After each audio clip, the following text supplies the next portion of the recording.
So why do we need to detox? Well, the average American is exposed to over 80,000 chemicals per day. And you're exposed to these chemicals through just living life.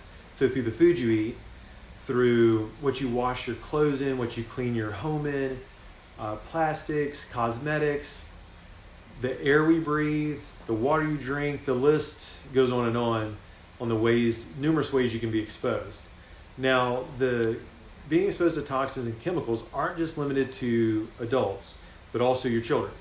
In fact, the CDC, one of their studies showed that the average mother's cord blood contained 250 chemicals in the cord blood, and over 80 of them were known carcinogens.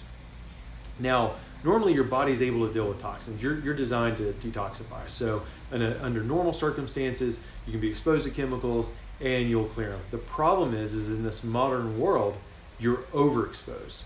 So we're exposed to way more chemicals than our parents, and certainly our grandparents and great-grandparents, we have a tremendous amount of exposure, more than they did. So when that happens, you have to store the toxins. So if you can't clear them, they can't just be floating around in your blood, so your body's going to store them, and when they do, it's going to store it in your fat. And it's not just the fat you wear, it's going to be the fat in your organs, which you definitely don't want. For instance, your brain is 60-70% fat.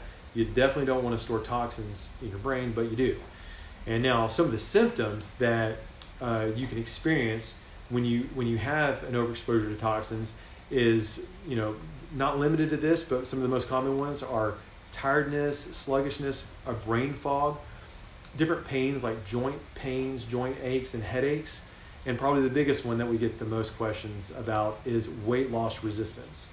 So you definitely can have weight loss resistance when you have a chronic exposure or an overexposure of toxins, and you're just storing them in the fat, and your body doesn't really want to let that fat go because it's using that to protect you. It's trying to store those chemicals there and not let those toxins get back into the bloodstream.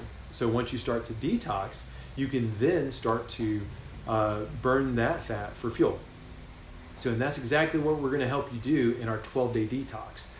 We have products that we're going to give you that are specifically designed to upregulate your liver's phase 1 and phase 2 detoxification pathways. So remember, your liver does this anyways, but it's overwhelmed. So we're going to give it products to help support that and help you take those fat-soluble toxins, convert them into water-soluble, and then you're able to eliminate them through the bowels and through the kidneys. So I hope that answers your questions about why do we need a detox and how we're going to do it.